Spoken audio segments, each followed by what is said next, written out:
The relationship between the USA and Russia is complicated. It shall be the policy of this nation to regard any nuclear missile launched from Cuba against any nation in the Western Hemisphere as an attack by the Soviet Union on the United States. We choose to go to the moon in this decade and do the other things, not because they are easy, but because they are hard. Their rivalry defines the second half of the 20th century. Mr. Gorbachev, tear down this wall. Millions are spent each year trying to improve relations, and even more spent undermining them again. To many, they are opposites. Chalk and cheese, vodka and apple pie, Oceania versus Eurasia, East versus West. It's easy to forget that only 51 miles separates them. If we're going to spend so much time, energy and money trying to build bridges between Russia and America, then why not just build an actual bridge? In 1986, Ronald Reagan gave engineer Tung-Yin Lin a National Medal of Science. Lin handed back to him a 16-page plan for an intercontinental peace bridge. Whether for environmental, financial or political reasons, a bridge across the Bering Strait has been on someone's agenda ever since. Most of this talk has come to nothing, but in 2015, Vladimir Putin and Xi Jinping started to make some actual plans.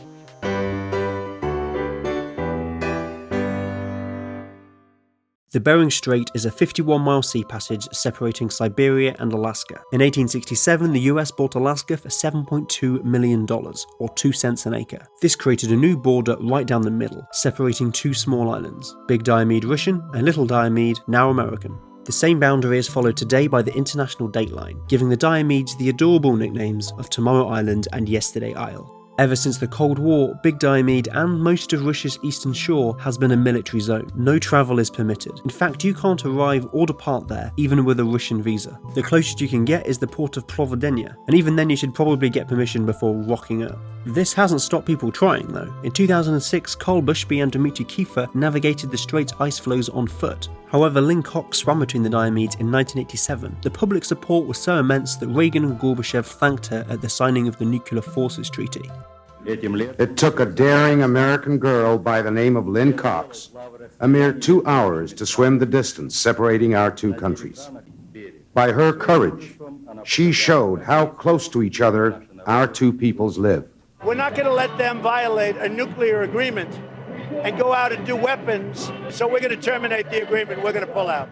We could really do with another Lynne Cox right now. Something to bring the US and Russia together. The whole world a little closer. Even if it has to be marketed to us as a trade deal or a trans-Pacific infrastructure investment, a bridge would be a common project, a physical link forcing superpowers to cooperate. But ignoring all political and financial hurdles for now, is it even possible? Currently, the world's longest sea bridge is 34 miles across, connecting Hong Kong to Zhuhai and Macau in China. And although the Bering Strait is 51 miles, the longest bridge you'd actually have to build would only be 26. The Diomedes make two perfect stopping points. You could build a US bridge on one side and a Russian bridge on the other. In fact, make it a race. The loser has to build the 3-mile bridge connecting the two.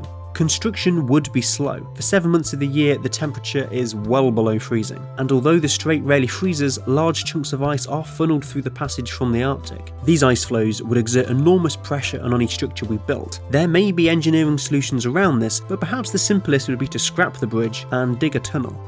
Tunnels may not lend themselves to metaphors as well, but they're warmer, often cheaper over long distances. You can lay gas, oil and electricity alongside, they're protected from harsh weather, and ships can still pass above them. With the Arctic ice caps melting, the Bering Strait could become a very busy shipping lane in the next 20 years. The strait is relatively shallow. The maximum depth is only 55 metres. The Channel Tunnel is 100 metres below sea level. That opened in 1994, connecting the UK to Europe, and that relationship is going swimmingly. A tunnel, unlike a bridge, doesn't have to intersect the Diomedes. It can start and end at more convenient points. But therein lies the problem. There are no convenient points.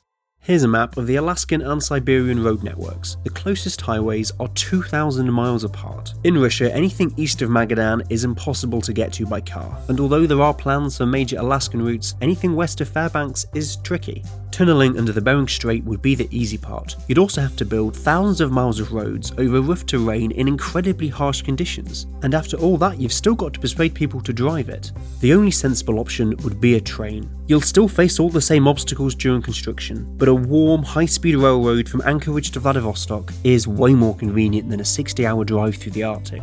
The main use of such a railroad would be freight. If we extend the network through North America and into China, it could transport a significant amount of the world's cargo. But now we've got one of the biggest engineering projects in the world costing hundreds of billions of dollars. Is there a need for it? An Arctic railroad would have to compete with our existing freight network, boats and planes. The busiest shipping route in the world by cargo is China to North America. So let's say we want to ship 1 metric ton between the 2 busiest ports, Shanghai to Vancouver. We've got 4 options: ship, air, rail and road.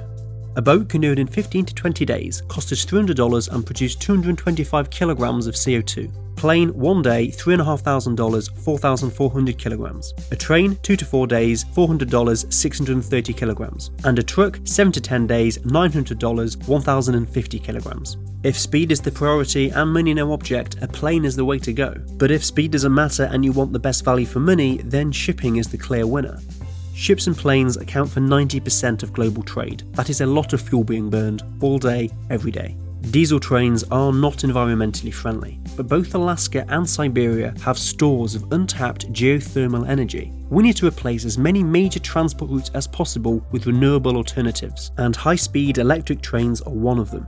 There'd definitely be a market for an Arctic railroad. It would dramatically improve travel time without an enormous increase in price. Whether it would be profitable for whoever built it, though, is another matter. It would have to be a financier with very deep pockets and probably an ulterior motive. That pretty much leaves 3 options: Russia, America, or China.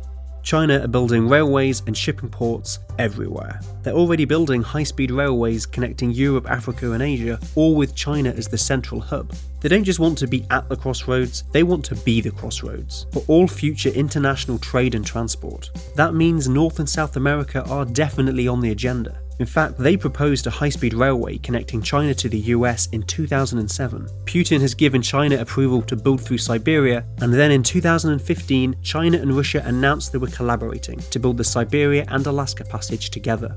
This is mostly just talk, but it's getting louder and more frequent. There's a reasonable chance of it happening with or without US involvement. It would be a real shame if multiple countries didn't cooperate on this project, not to mention the dangerous power dynamic it could create.